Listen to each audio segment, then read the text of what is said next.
Prazer em recebê-lo, seguidor de Oeste. Começa agora a Força do Agro. 17 de outubro também é celebrado aí o Dia da Agricultura. Rodrigo Gutenberg é historiador. Seja muito bem-vindo, Rodrigo. Muito obrigado, Joyce. É um prazer estar aqui na Força do Agro e poder falar mais um pouquinho da nossa agricultura, que é a nossa maior economia, né? E Antônio de Salvo é presidente da Federação da Agricultura e Pecuária do Estado de Minas Gerais. Antônio, seja muito bem-vindo. Olá, obrigado. Vamos falar um pouquinho sobre agricultura mineira e brasileira. É isso aí. A agricultura é a arte de cultivar a terra. Ela é uma das atividades mais antigas da sociedade.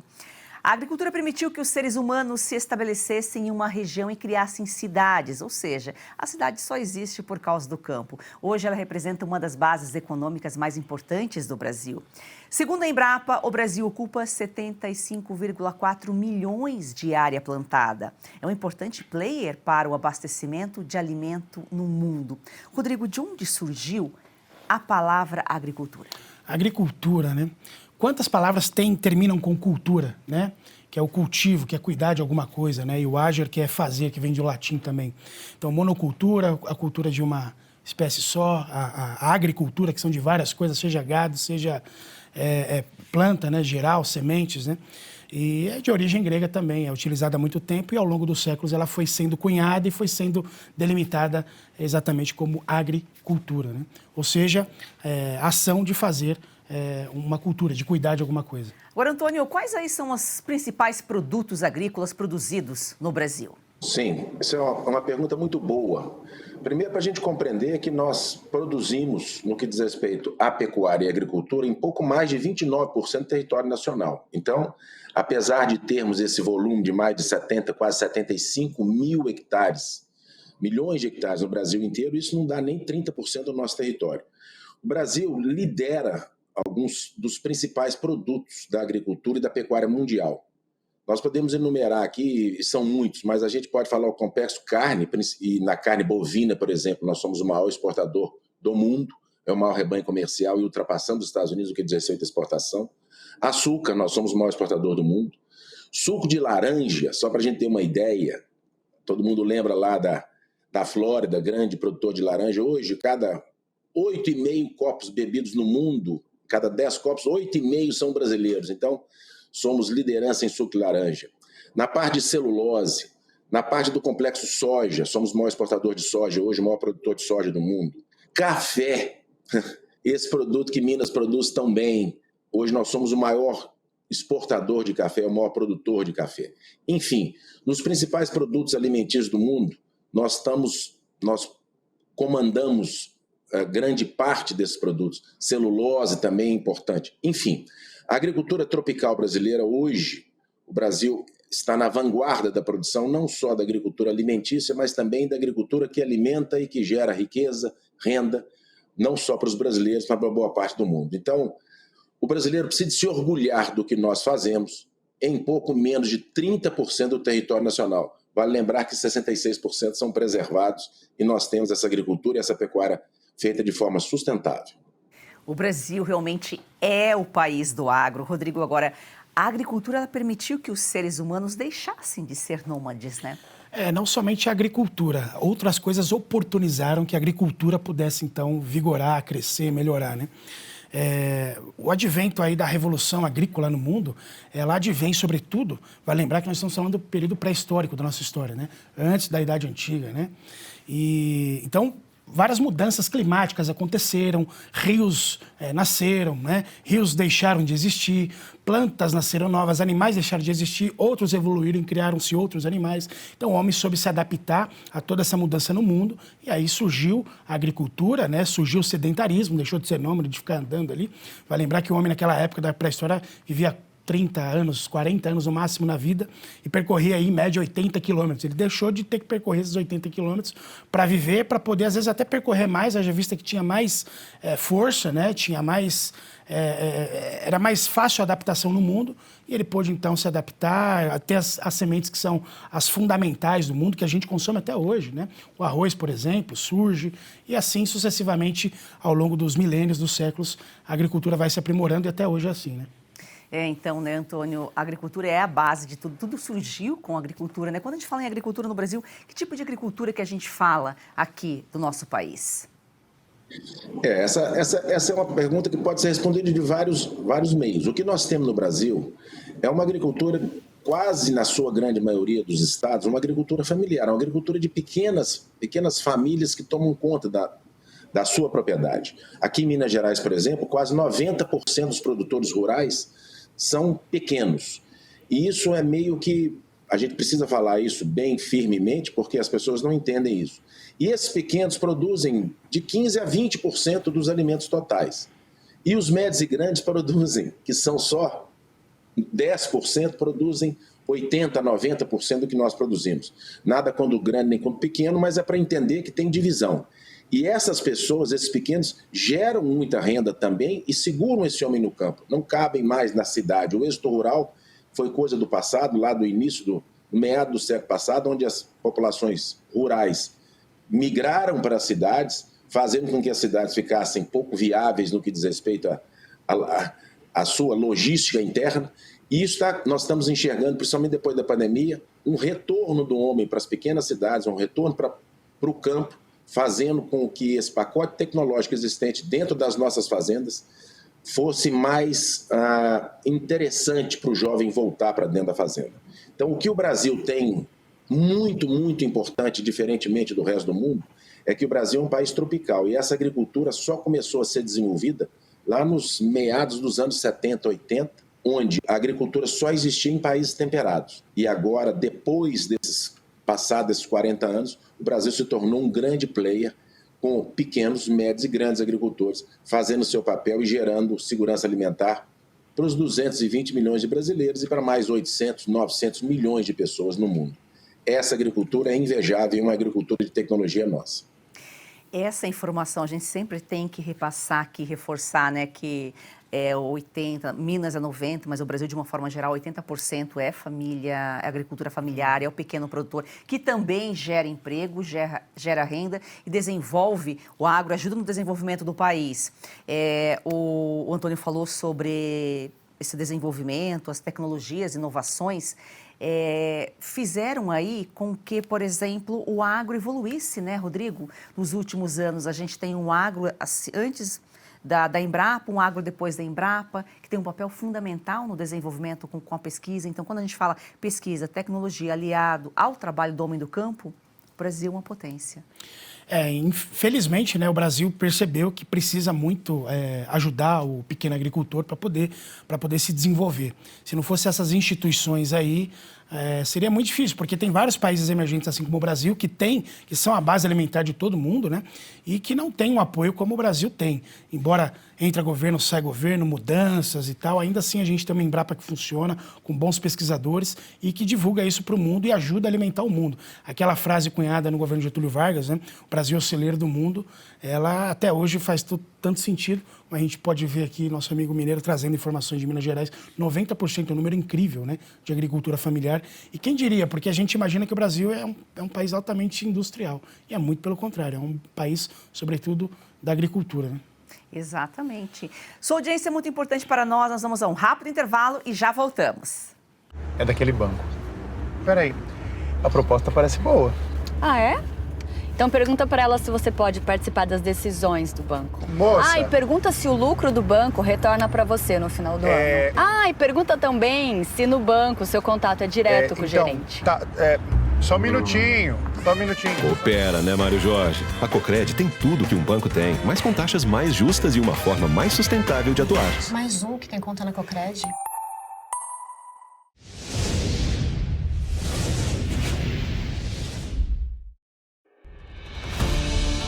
A independência de um país não é plena quando um de seus poderes restringe a liberdade de expressão e compromete a própria democracia. Desde a sua primeira edição, OS defende a liberdade. Fazemos isso dizendo o que precisa ser dito, muitas vezes colocando em risco a própria existência. É você que garante nossa autonomia e nossa independência editorial. A Oeste não aceita dinheiro público nem depende de publicidade. Oeste continuará o seu trabalho sem recuar 1 milímetro de seu maior princípio: informar com base em fatos e defender as liberdades individuais, custe o que custar. Assine a Oeste com até 25% de desconto e pague em até 6 vezes no cartão. Assine já!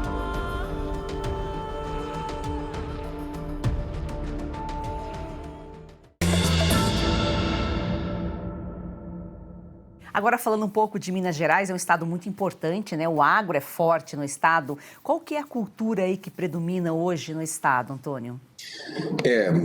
Minas é um Brasil, né? Nós temos o Triângulo, que é parecido aí com o Brasil Central, né? Uma parte mais plana, de céu bom, de solos bons, muito parecido com Mato Grosso do Sul. Nós temos o sul de Minas, que é a região importantíssima, a região dividindo com São Paulo. Nós temos as matas de Minas, que é mais montanhosa, a região mais antiga, uma região que já foi muito forte, que precisa ser reinventada. Nós temos o Vale do Jequitinhonha, que é o semiárido mineiro. Temos o norte de Minas, que também tem pouca chuva, um céu ruim. Enfim, Minas é um retrato do Brasil. E aí, sendo assim, nós temos, puxando a fila de Minas Gerais, sem dúvida nenhuma, a cafeicultura. Minas, se fosse um país, seria o segundo maior produtor de café do mundo, perdendo só para o Brasil, porque Minas está encaixado no Brasil, e somos também o maior produtor de leite do Brasil. Mas também somos o maior produtor de batata, o maior maciço de floresta plantada. Minas tem muita coisa boa, os nossos queijos, as nossas cachaças, os nossos mels, agora os nossos vinhos, os nossos azeites, enfim. Minas tem muita força, uma diversidade ímpar, exatamente pela sua geografia diferenciada, mas a gente tem muito orgulho. E para vocês terem uma ideia, nós somos mais de 650 mil produtores aqui em Minas Gerais, que é um número bastante significativo, que a nossa federação, o nosso sistema FAENG Senar representa todos esses produtores e tem trazido esse enorme desafio, que é trazer essa tecnologia gerada aqui no Brasil, criada por nós brasileiros, para que essa tecnologia chegue a todos os produtores e eles possam continuar melhorando renda, melhorar índice de produtividade e, consequentemente, melhorar a vida, não só de quem está da porteira para dentro, mas de todos os mineiros de uma forma geral. Ô, Rodrigo, a agricultura ela é mais forte em países em desenvolvimento, né? Parece que os países ricos precisam trabalhar menos em relação à agricultura, já visto esses menores aí que ainda vivem de uma maneira mais rudimentar, é o que parece. Mas, sobretudo, é importantíssimo. Embora a frase países em desenvolvimento parece ser um demérito, parece ser alguma coisa mais pobre, na verdade, para muitas vezes é fundamental que aquele país continue em desenvolvimento para produzir essa agricultura toda e alimentar o mundo. A China, hoje em dia, que está em desenvolvimento e ao mesmo tempo não, né? O oeste da China ainda está em desenvolvimento com a agricultura, até hoje é o maior produtor de arroz, entre outras coisas, ali que surgiu o arroz, né?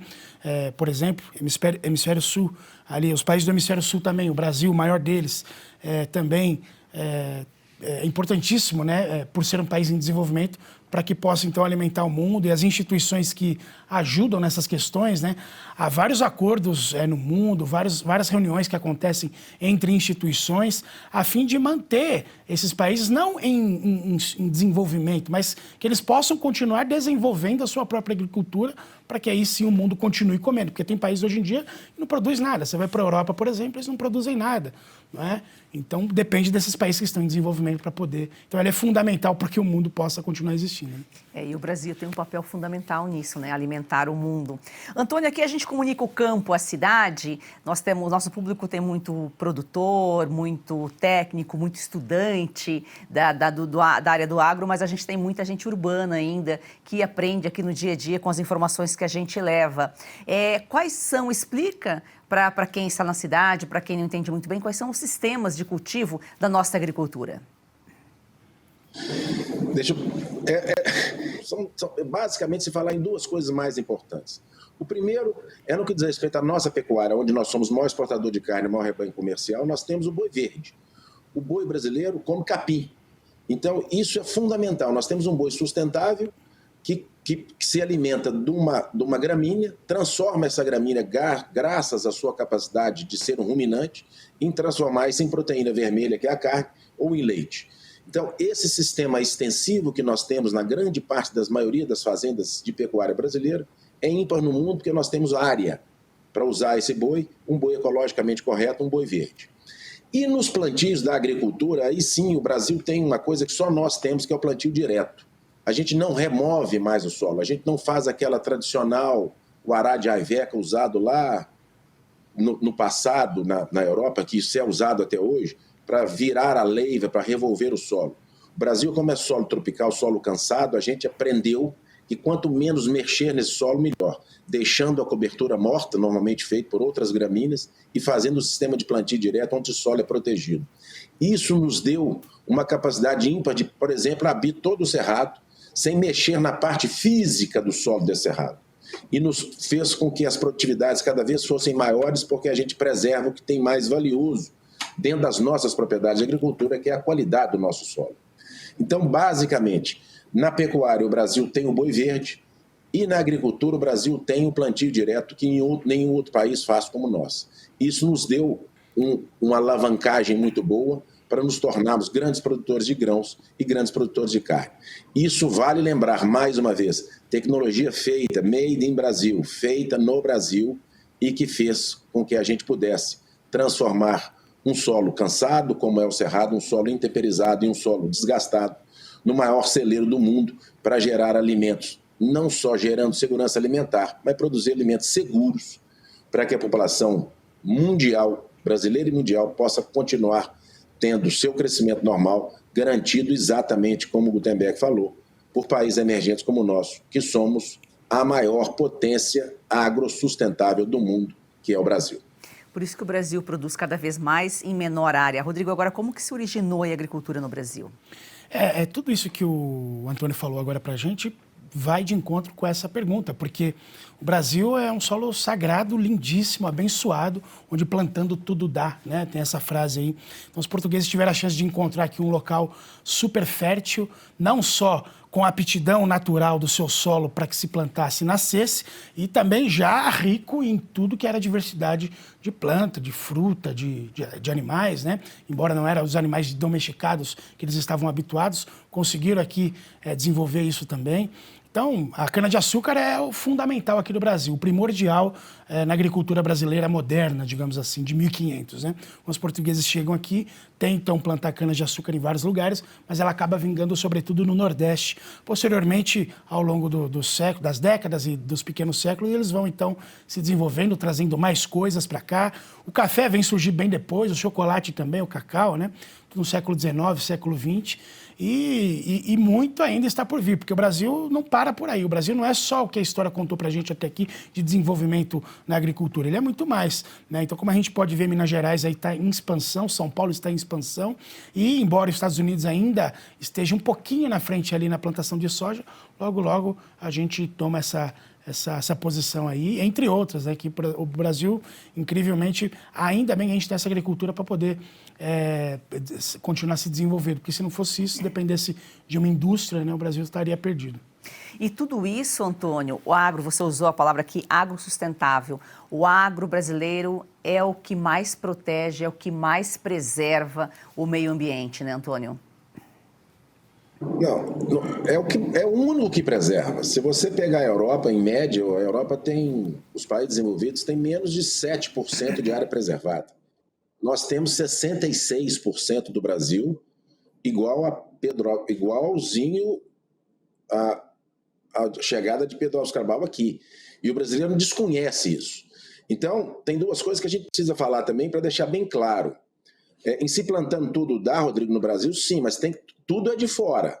O café é de fora, a cana é de fora, o zebu é indiano, os capins são africanos, o cacau não é daqui, a banana não é daqui. Nada estava aqui e foi adaptado aqui, melhorado aqui, para que a gente pudesse nos tornar essa potência agrícola e pecuária como somos. O que o brasileiro fez, e fez de forma muito bem feita nos últimos anos, foi trazer toda essa diversidade que tem no mundo aqui para o Brasil, e principalmente saindo da Mata Atlântica, caminhando para esse bioma cerrado, e aí sim o Brasil, a partir da dominação da tecnologia desses solos ácidos, que nada que plantava dava. Por isso os cerrados não eram nem contados dentro das fazendas brasileiras, não tinha nas escrituras, porque era um solo que não servia para nada até os anos 70, 80.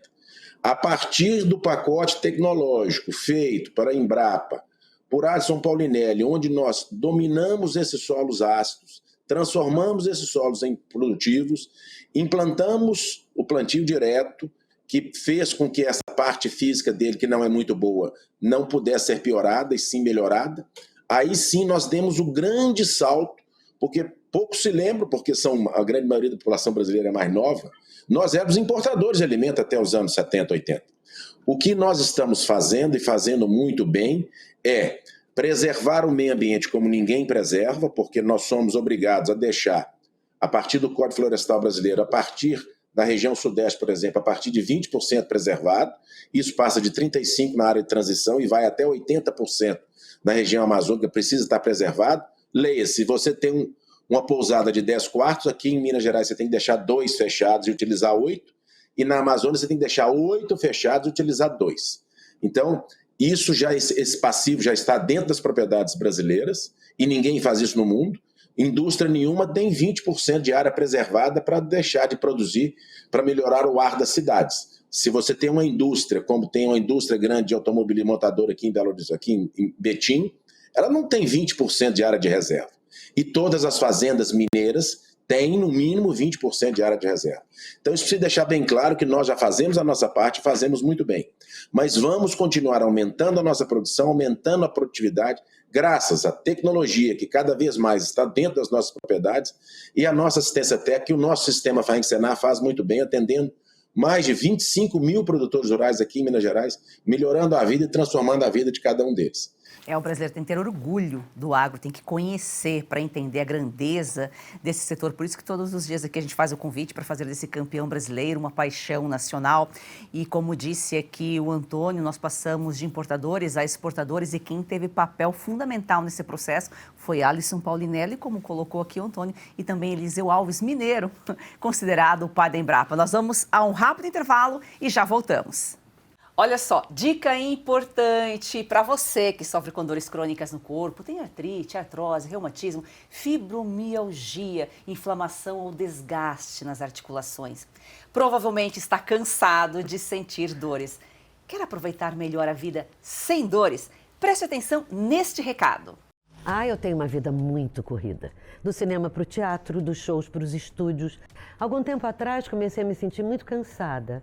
Primeiro achei que era só um mal-estar, depois vieram dores nas costas, nos braços, nas pernas. Eu estava assistindo televisão e um comercial me chamou a atenção. Era sobre um produto 100% natural. Passei a tomar o Ora Pronobis da Vitae Gold antes das refeições. Logo nos primeiros dias eu senti diferença. Aquele peso nas pernas, nos braços, foi aliviando totalmente. Hoje a minha concentração e energia aumentaram 100%. Viram só? E não é só a Lucinha. Tem telespectadores nossos, Renata, que mandam mensagens relatando melhora já nos primeiros dias. E você aí, quer ter esse auxílio poderoso contra as dores no corpo? Você precisa conhecer o Ora Pronobis da Vitae Gold. Seja muito bem-vinda, Renata. Obrigada, Joyce. É isso mesmo. Além de combater as dores no corpo, o Ora Pronobis auxilia no combate à diabetes, pressão alta, colesterol. E além de tudo, o Ora Pronobis da Vitae Gold é aprovado pela Anvisa. Ele é super concentrado na fórmula de cápsulas para realmente facilitar a sua vida. E a gente tem uma super promoção hoje. Opa, isso é bom. Promoção boa, 0800 101 1800. Pode ligar e dizer que você está assistindo a Força do Agro. Você vai adquirir o legítimo Ora Pronobis com 70% de desconto, que já é um descontão. Mas a gente vai te presentear com o colágeno tipo 2, que vai potencializar o efeito do Ora Pronobis nas suas articulações. Então, realmente é a combinação perfeita para viver finalmente sem dores. Ligue 0800 101 1800. Ora Pronobis da Vitae Gold vai livrar realmente você das dores. Ligue agora. Antônio, mais de 1/3 dos trabalhadores aí no mundo estão empregados na agricultura, né? Um setor que emprega muita gente. Esse número ele é relevante. Por que ele é tão expressivo, desempenha um papel tão expressivo assim? No Brasil também nós temos aí cerca de 20 milhões, né, empregados no agro. E a gente sabe que hoje em dia é até difícil encontrar mão de obra, né? com a tecnologia, com a inovação. O campo também exige mão de obra especializada, capacitada, e o setor também, como a indústria, enfrenta aí, às vezes, dificuldade na contratação de mão de obra. Emprego tem. O que é que nós temos? Nós temos muitas atividades que requerem muita mão de obra no campo ainda. Se você exemplificar, por exemplo, se nós falamos que 80%, 90% dos produtores mineiros são pequenos e que os 2 produtos mais importantes é café e leite, você vai entender que nem todos vão ter colheita mecânica no café, nem todos vão ordenhar nossas vacas mecanicamente. Então, só nesses 2 setores, nós temos uma necessidade gigantesca de mão de obra. E isso emprega muita gente. A cafeicultura emprega mais de 4 milhões de pessoas temporariamente, a cafeicultura do sul de Minas, das matas de Minas, que boa parte desses produtos são ainda colhidos à mão, manualmente. E esses trabalhadores recebem e ganham muito bem por esse ofício que fazem. Então, a agricultura e a pecuária têm determinadas atividades que, por mais tecnificado que venhamos a ser no futuro, e esse futuro está chegando muito rápido, é impossível de você, vamos lá, curar o umbigo de um bezerro mecanicamente. Todos os 40 milhões de bezerros que nascem todo ano no Brasil vão precisar de um vaqueiro para curar esse umbigo desse bezerro. Então nós temos necessidade dessa mão de obra, e mais do que isso, essa mão de obra precisa ser cada vez mais qualificada, consequentemente melhor lucro, melhor rendimento e vidas melhores, não só para os nossos trabalhadores do campo, mas também para os nossos produtores rurais. Essa relação é fundamental que ela seja cada vez mais amistosa, direta, sincera, para que a gente entenda que só é possível termos uma agricultura e uma pecuária nos padrões que o Brasil exige, se nós tivermos mão de obra qualificada, bem remunerada e capaz de produzirmos juntos o que o mundo quer, que são os alimentos brasileiros. Que eu repito mais uma vez, o mundo continuará crescendo e ninguém tem a possibilidade de crescer e de continuar exportando como nós brasileiros. A atividade é uma atividade de muito presente, de um belíssimo passado, de muito presente e de um futuro espetacular para todos que entrarem nela, com conhecimento, com tecnologia, com inovação e com sustentabilidade. E é por isso que o mundo está de olho no Brasil, porque nós aqui temos esse potencial ainda para crescer. Rodrigo, o que foi a Revolução Verde? Parece que a gente ainda vive a Revolução Verde. Quando a gente fala da Embrapa e de instituições que cuidam de pesquisa e desenvolvimento da tecnologia agrária, né, da agricultura, mas, sobretudo, ela surge nos anos 70, né, através de um americano, Norman Ernest, que até ganhou o prêmio Nobel, né, por conta disso, e a difusão de diversas tecnologias, seja da genética, seja da produção de defensivos e outras técnicas modernas aí que ajudaram a desenvolver a agricultura, que são técnicas aplicadas aqui, e o brasileiro também desenvolveu várias outras, assim como o Antônio falou, a gente ainda vai crescer muito, estamos em expansão. Eu acho que a gente ainda vive esse processo da Revolução Verde, que sobretudo surge nos anos 70, mas num olhar mais técnico, mais histórico, assim, de uma visão assim, a gente vê que ela começa antes, porém, com o avanço da ciência, pôde, então, não só da mecânica, não só da elétrica, pôde, então, com a ciência, colocar a ciência exatamente ali, a biologia na plantação, nos remédios, né, para as plantas, nos defensivos, e assim a gente poder controlar e produzir muito mais. Né? O Antônio, em 2024... terminando o ano praticamente aí, o PIB correspondente ao agronegócio em Minas Gerais bateu recorde com uma equivalência de cerca de 22% do PIB total. É isso aí mesmo? Como que se deu esse crescimento? E vamos continuar crescendo mais. O que nós estamos fazendo é a melhoria das práticas agrícolas. Se você pegar hoje, talvez um dos nossos carros-chefes, apesar de todo o problema climático que tivemos nesse ano, uma seca muito mais extensa do que a normalidade, principalmente nos setores produtivos da indústria cafeeira, por exemplo, ou do setor produtivo cafeeiro, na indústria não, do setor produtivo cafeeiro. Mesmo assim, nós tivemos uma safra boa, com uma pequena quebra, mas uma safra boa, e temos perspectiva com as chuvas que já chegaram em Minas Gerais nesse outubro. Nós vamos ter, mais uma vez, um parque cafeeiro bem cuidado, bem manejado, com alta tecnologia, com pacote tecnológico, com cultivares de primeira qualidade, com adubação de primeira linha, com toda a tecnologia pós-colheita, fazendo com que o café deixasse de ser um café commodities e tivéssemos aqui em Minas, por exemplo, vários cafés de qualidade, vários cafés especiais, agregando valor à cafeicultura, dando, consequentemente, um ganho real e, consequentemente, um PIB maior para Minas Gerais. Mas não foi só nisso. No setor sucroenergético, nós também crescemos, estamos crescendo muito, somos hoje o segundo maior produtor de açúcar e álcool de cana-de-açúcar. Se pegarmos álcool de etanol, Mato Grosso, aí sim dá uma frente a todos os brasileiros, mas ficamos atrás apenas de São Paulo. O setor tem se comportado muito bem. A nossa frota do sistema FAENG e do governo de Minas anda só de etanol, que é um combustível limpo, um combustível produzido pelo agro, um combustível que emite menos gás de efeito estufa. Então, o Brasil tem nas suas matrizes energéticas, aí, 85% da matriz energética renovável. Não sei como é que a gente não aproveita e não fala mais sobre isso, mas também crescemos muito no setor sucroenergético. No setor de florestas plantadas, mais de 2,3 milhões de hectares de eucalipto, quase na sua grande maioria, plantado aqui em Minas Gerais, o que sequestra carbono, o que gera energia limpa, o que gera o carvão verde para fazer o aço verde, celulose para exportação, enfim. No setor de HFs, né, de hortifrutis, somos o maior produtor de alho, o maior produtor de cebola, o maior produtor de repolho. Temos um enorme potencial de crescimento, principalmente ali na região do Alto Paranaíba, aqui caminhando para o Triângulo Mineiro, São Gotardo e outras cidades. Enfim, o setor tem se tecnificado, produzido mais, consequentemente, um PIB crescente e vai crescer mais. Estamos ainda atrás da mineração. A gente brinca muito de forma saudável com os nossos amigos aqui da FIENG e até da FEComércio, das federações irmãs, mas a gente vai passar o minério aqui em Minas Gerais. O café vai ser o produto que vai ser mais exportado, com muito orgulho. Vamos continuar tendo na cafeicultura e nos outros segmentos muita atenção para que a gente continue gerando riqueza. E esse PIB transforma-se em saúde, educação, em transporte, em segurança. Isso irriga para todas as regiões mineiras, melhorando a vida de todos os mineiros, graças às riquezas que brotam nos nossos campos a cada ano.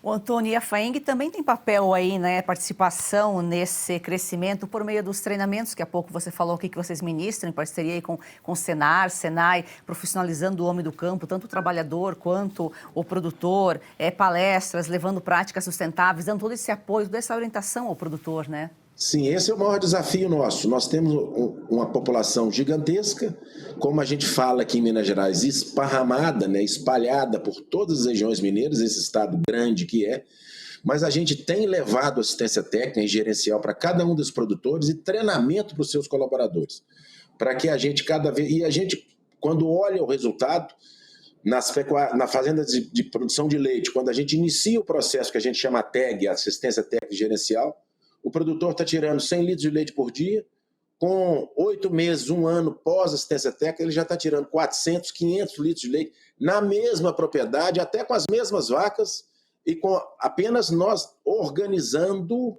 e gerenciando a maneira correta de se tocar uma propriedade. Então, a gente atende hoje mais de 25 mil propriedades. É um número pequeno se a gente pegar no montante geral de Minas, mas nós temos convicção de que vamos fazendo esse trabalho junto com a nossa Emater também, junto com o governo de Minas, para que a gente vá dando tecnologia e dando vidas melhores a esse homem e essa mulher que estão no campo. O Sistema FAENG tem feito isso muito bem e vamos continuar fazendo junto com o Senar para que a gente melhore. Essa é a nossa missão principal. Qualificar, treinar e representar esse homem do campo que tanto precisa, tanto precisa ter a tecnologia, mas precisa ser entendido para que a sociedade respeite esse homem e essa mulher no campo, responsável pelo alimento nosso de cada dia. Se você quiser saber mais sobre esse assunto, tiver alguma pergunta para os nossos convidados, mande para a gente, grave com o celular na horizontal e o número para mandar o vídeo está passando aqui na sua tela. Antônio de Salvo, muito obrigada pela sua participação aqui. Obrigado a vocês. Vamos continuar as ordens aqui em Minas Gerais. Um grande abraço. Obrigada. Rodrigo, mais uma vez, prazer em recebê-lo. Obrigado a você, Joyce. É um prazer estar aqui e poder aprender também, porque a gente vem aqui, traz profissionais de diversas áreas relacionadas à agricultura e a gente sai daqui muito mais rico do que entrou. Muito obrigado. É isso, informação e conhecimento aqui. Gratidão a você que nos acompanha aqui todos os dias. E vamos reforçar, siga o nosso perfil lá no Instagram, forçadoagro.1. Vamos fazer do agro esse campeão brasileiro uma paixão nacional.